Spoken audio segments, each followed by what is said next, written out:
Welcome to this Tripping Through Gateways video. Gonna be doing something that I've kind of been kicking around for a while. This one goes back to the videos I did in 2018 about just the DC Universe films and where I felt they were strongest and not so strong. Those were completed before Aquaman, Shazam, or Birds of Prey came out. But at this time, I haven't gotten around to kind of doing a follow-up video to maybe see how they're going. My personal feeling is I enjoyed all three films, but this video is not a standard follow-up. Instead, what I'm going to be doing is exploring how I would have tried to make the Snyderverse work. The Zack Snyder plan, which, as I noted in those videos, it's really clear that he and Nolan and Warner Brothers had big ideas. It's also really clear that they were skipping important steps to make those points really work. Now, funny enough, I've postponed recording this long enough that the latest episode of Reboot It has gone up. The second episode of the second season, rebooting Superman. If you're not sure what Reboot It is, it's the coming together of the Nerd Goat podcast guys, specifically Ron Swallow and Ed Greer, and Billy Business of Hot Takes with Billy Business. Both are very much must listens for me. Those podcasts are ones that I try and keep up with because I really enjoy what they do. And Reboot It is them looking at existing franchises that may have, whether they've gone dormant or they're just floundering. They try and come up with ways to redo it. And it's a really good show. I really enjoy listening to it. I'm bringing that up because I'm doing something a little different. Now, I've had this idea long before I even knew Reboot It was gonna occur, but it just kept getting put on the back burner. So now there were some pretty big themes that they were really aiming for in both between Man of Steel and Batman v Superman, Dawn of Justice. One of those was specifically how the world views Superman. Because you had people who were terrified of Superman and felt they had to be prepared and to be able to do something about it. Now, that included Batman and Lex Luthor, and these are not bad themes, but because of how they constructed the series, they don't successfully sell those themes.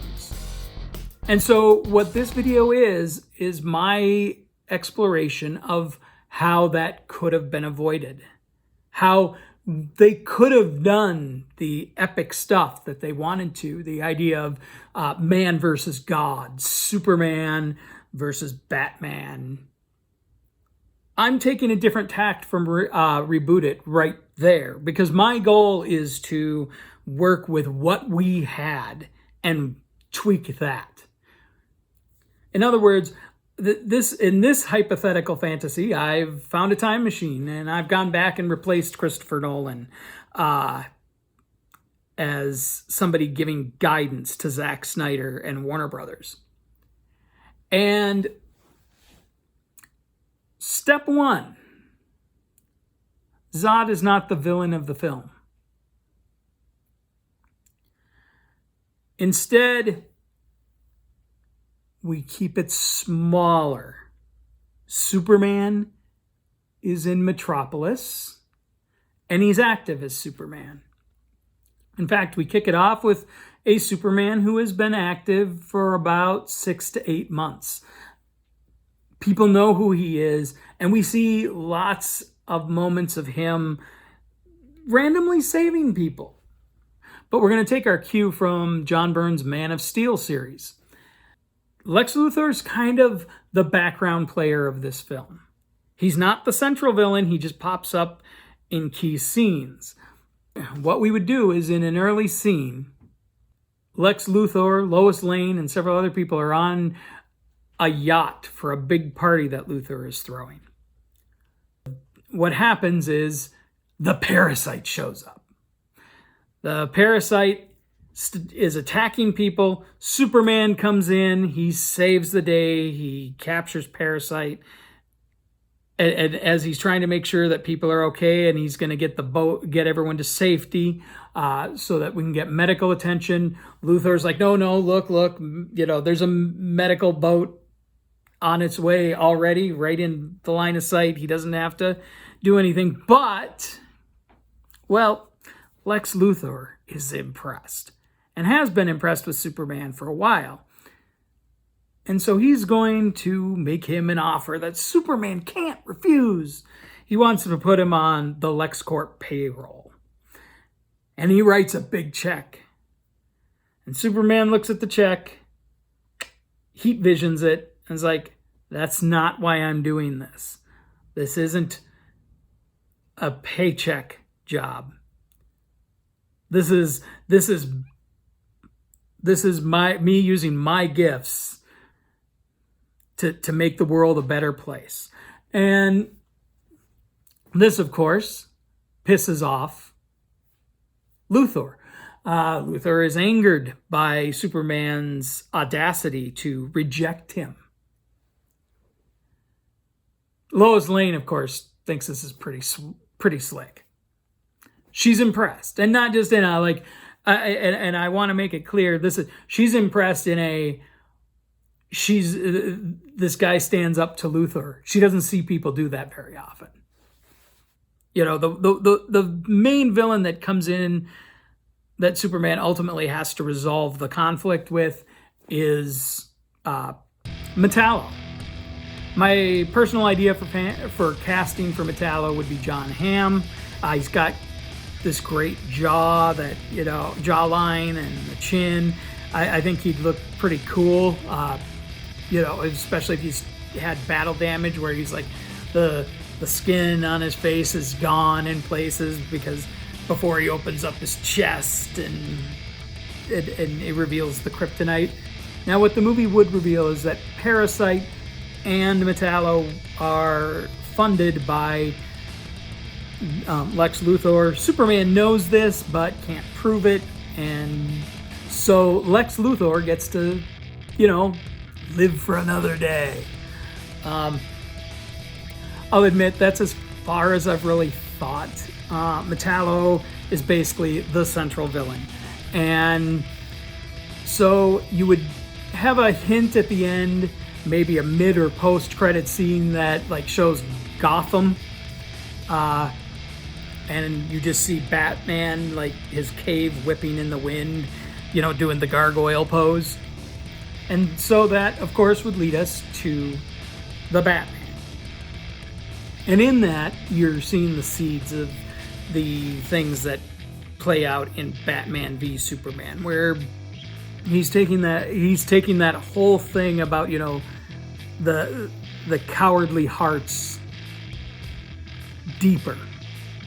And Robin, there we know Robin's gone. Maybe we know the story. Maybe we get a flashback. Again, it's a Batman movie, and its primary goal is to establish this older, wearying Batman. And that sets up the door for Batman v Superman. But, so now, before we get to Batman v Superman, Man of Steel 2 would occur.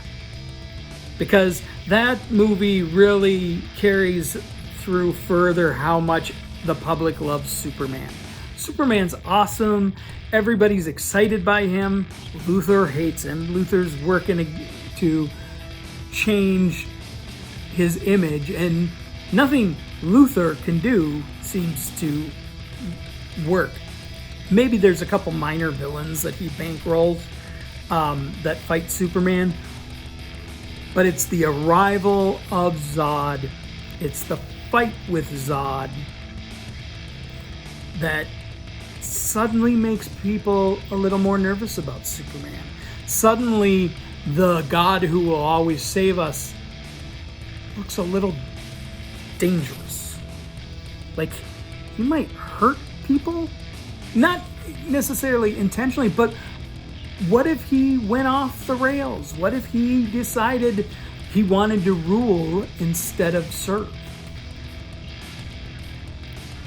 And that massive battle then really delivers the payoff. Suddenly you have Batman and Lex Luthor looking, going, wait, there were more of him?